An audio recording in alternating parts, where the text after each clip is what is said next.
ज्ञान the treasure में आपका स्वागत है। और हम आपको बताएंगे हम मनुष्यों के जीवन के 16 संस्कार। हिंदू धर्म के 16 संस्कार हैं। शास्त्रों के अनुसार मनुष्य जीवन के लिए कुछ आवश्यक नियम बनाए गए हैं, जिनका पालन करना हमारे लिए अति आवश्यक माना गया है। मनुष्य जीवन में हर व्यक्ति को अनिवार्य रूप से 16 संस्कारों का पालन करना चाहिए। यह संस्कार व्यक्ति के जन्म से मृत्यु तक अलग अलग समय पर किए जाते हैं। प्राचीन काल से इन 16 संस्कारों के निर्वहन की परंपरा चली आ रही है। हर संस्कार का अपना एक अलग महत्व है। जो व्यक्ति इन 16 संस्कारों का निर्वहन नहीं करता है, उसका जीवन अधूरा ही माना जाता है। हालांकि इवन आज के आधुनिक युग में, आज के वैज्ञानिक युग में हम भारतीय इन संस्कारों को फॉलो करते हैं। सबसे बड़ी बात यह है, आज जो कहते हैं कि हम अपर क्लास के जो लोग हैं वो भी, हालांकि कुछ चीज़ों को लोग बेबी शावर का नाम दे दिया या इंग्लिश में कुछ नाम दे दिया है, तो वो संस्कार आज भी हमारे भारतीय सभ्यता में विराजमान है। अब वो 16 संस्कार क्या क्या हैं वो मैं आपको बताने जा रहा हूँ। पहला है गर्भाधान संस्कार। यह एक ऐसा संस्कार है जिससे हम योग्य, गुणवान और आदर्श संतान प्राप्त करते हैं। शास्त्रों में मनचाही संतान प्राप्त करने के लिए गर्भधारण संस्कार किया जाता है। इसी संस्कार से वंश वृद्धि होती है। दूसरा है पुंसवन संस्कार। पुंसवन संस्कार मतलब गर्भस्थ शिशु के बौद्धिक और मानसिक विकास के लिए यह संस्कार किया जाता है। पुंसवन संस्कार के प्रमुख लाभ ये हैं कि इससे स्वस्थ, सुंदर, गुणवान संतान की प्राप्ति होती है। फिर है सीमंतोन्नयन संस्कार, या इसे सीमंता संस्कार भी कहते हैं। यह संस्कार गर्भ के चौथे, छठवें और 8वें महीने में किया जाता है, मतलब 2-2 महीने के गैप पे। इस समय गर्भ में पल रहा बच्चा सीखने के काबिल हो जाता है।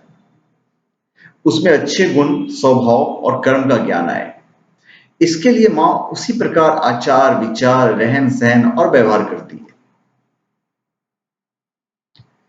मतलब यह है कि आजकल इंग्लिश में से बेबी शावर कहने लगे हैं, फर्क इतना ही है, पर संस्कार आज भी जिंदा है।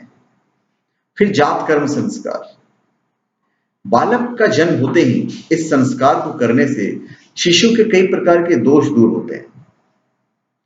इसके अंतर्गत शिशु को शहद और घी चटाया जाता है। साथ ही वैदिक मंत्रों का उच्चारण किया जाता है ताकि बच्चा स्वस्थ और दीर्घायु हो, उसकी उम्र लंबी हो। इसके बाद आता है हमारा नामकरण संस्कार। शिशु के जन्म के बाद 11वें दिन नामकरण संस्कार किया जाता है। ब्राह्मण द्वारा ज्योतिष शास्त्र के अनुसार बच्चे का नाम तय किया जाता है। आजकल मतलब इवन मैं ये कहूंगा कि आजकल बड़े बड़े लोग ये करते हैं, जो कहते हैं कि हम आधुनिक हैं, हम बहुत मॉडर्न हैं, वो भी कहीं ना कहीं इन चीज़ों को फॉलो करते हैं। ये हमारा संस्कार है, ये हमारे भारतीय संस्कार है, हम इसे करते हैं। हम ये झूठा दिखावा के चलते हम बोलते नहीं, हम ये नहीं मानते, हम वो नहीं मानते हैं, पर करते हैं वो। मैंने एक वीडियो डाला था जिसमें ये लिखा हुआ था कि विष्णु पुराण में कुछ औरतों के बारे में कहा गया था। उसके अनलिमिटेड मुझे रिव्यूज मिले हैं, पर कहीं ना कहीं वो मानते हैं इन चीजों को।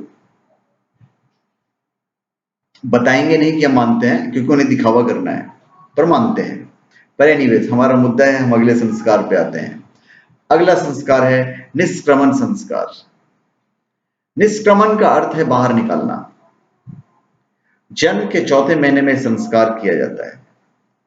हमारा शरीर पृथ्वी, जल, अग्नि, वायु और आकाश, जिन्हें पंचभूत कहा जाता है, इससे बना हुआ है। इसलिए पिता इन देवताओं से बच्चे के कल्याण की प्रार्थना करते हैं। साथ ही कामना करते हैं कि शिशु दीर्घायु रहे, उसकी उम्र लंबी हो और वो स्वस्थ रहे। फिर है अन्नप्राशन संस्कार। यह संस्कार बच्चे के दांत निकलने के समय अर्थात 6 से 7 महीने की उम्र में किया जाता है। इस संस्कार के बाद बच्चे को अन्न खिलाने की शुरुआत की जाती है। इसके बाद है हमारा मुंडन संस्कार। जब शिशु की आयु 1 वर्ष हो जाती है तब, या फिर वो 3 वर्ष का हो जाए तब, या फिर 5वें या फिर 7वें वर्ष की आयु में बच्चे के बाल उतारे जाते हैं, जिसे मुंडन संस्कार कहा जाता है। इस संस्कार से बच्चे का सिर मजबूत होता है तथा बुद्धि तेज होती है। साथ ही शिशु के बालों में चिपके कीटाणु नष्ट होते हैं, जिससे शिशु को स्वास्थ्य लाभ प्राप्त होता है। फिर विद्या आरंभ संस्कार। इस संस्कार के माध्यम से शिशु को उचित शिक्षा दी जाती है। शिशु को शिक्षा के प्रारंभिक स्तर से परिचित कराया जाता है। फिर है कर्णवेद संस्कार। हालांकि आजकल कर्णवेद संस्कार लोग नहीं करते हैं, पर हमारे पूर्वज और जो हमारे दादाजी, हमारे जो बाबूजी हुआ करते थे, वो लोग कर्णवेद संस्कार करते थे। आप शायद जो हमारी उम्र के हैं, उनके दादाजी तो 100% कर्णवेद संस्कार करते थे। इस संस्कार में कान छेदे जाते हैं। इसके 2 कारण हैं। देखिए, जो भी रीजन है, सारे के सारे वैज्ञानिक रीजन है। एक आभूषण पहनने के लिए, दूसरा कान छेदने से एक्यूपंक्चर होता है। इससे मस्तिष्क तक जाने वाली नसों में रक्त का प्रवाह ठीक होता है। इससे श्रवण शक्ति बढ़ती है और कई रोगों की रोकथाम होती है। फिर उपनयन या यज्ञोपवीत संस्कार।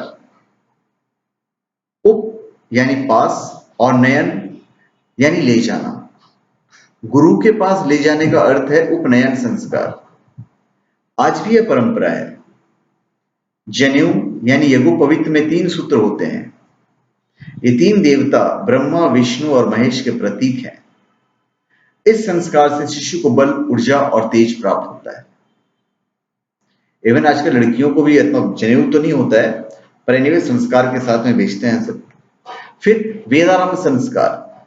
इसके अंतर्गत व्यक्ति को वेदों का ज्ञान दिया जाता है। फिर केशांत संस्कार। केशांत संस्कार अर्थ है केश यानी बालों का अंत करना, उन्हें समाप्त करना। विद्या अध्ययन से पूर्व भी केशांत किया जाता है। मान्यता है कि गर्भ से बाहर आने के बाद बालक के सिर पर माता पिता के दिए बाल ही रहते हैं। इन्हें काटने से शुद्धि होती है। शिक्षा प्राप्ति के पहले शुद्धि जरूरी है, ताकि मस्तिष्क ठीक दिशा में काम करे। पुराणों में गुरुकुल से शिक्षा प्राप्ति के बाद केशांत संस्कार किया जाता था। फिर है समावर्तन संस्कार। समावर्तन संस्कार का अर्थ है फिर से लौटना। आश्रम या गुरुकुल से शिक्षा प्राप्ति के बाद व्यक्ति को फिर से समाज में लाने के लिए संस्कार किया जाता था। इसका आशय है ब्रह्मचारी व्यक्ति को मनोवैज्ञानिक रूप से जीवन के संघर्षों के लिए तैयार किया जाना। फिर है विवाह संस्कार। ये तो सारे के सारे लोग करते हैं विवाह संस्कार, वो भी एक संस्कार है हमारा। यह धर्म का साधन है। विवाह संस्कार सर्वाधिक महत्वपूर्ण संस्कार माना जाता है। इसके अंतर्गत वर और वधू दोनों साथ रहकर धर्म का पालन संकल्प लेते हुए विवाह करते हैं।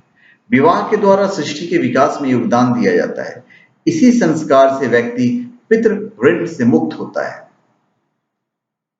और सबसे आखिर में आता है हमारा अंत्येष्टि संस्कार। अंत्येष्टि संस्कार, इसका अर्थ है अंतिम संस्कार। शास्त्रों के अनुसार इंसान की मृत्यु यानी देह त्याग के बाद मृत शरीर अग्नि को समर्पित कर दिया जाता है। आज भी शव यात्रा के आगे घर से अग्नि जलाकर लेकर जाई जाती है। इसी से चिता जलाई जाती है। आशय है कि विवाह के बाद व्यक्ति ने जो अग्नि घर में जलाई थी, उसी से उसके अंतिम यज्ञ की अग्नि जलाई जाती है। तो धन्यवाद। हमने इतने सारे संस्कार बताए, इतने सारे नहीं, जो 16 संस्कार हमारे समाज में चल रहे हैं, वो 16 संस्कार मैंने आपको बताए हैं। अगर आपको हमारा वीडियो अच्छा लगा तो आप इसे बिल्कुल शेयर कर दीजिएगा, ताकि जिस तरह हमारा हमसे ये ज्ञान आप तक पहुंचा है, आपके थ्रू ये ज्ञान अनलिमिटेड लोगों के पास पहुंचे। तो प्लीज हमारे चैनल पे सब्सक्राइब करें और अपने कमेंट दीजिए। धन्यवाद।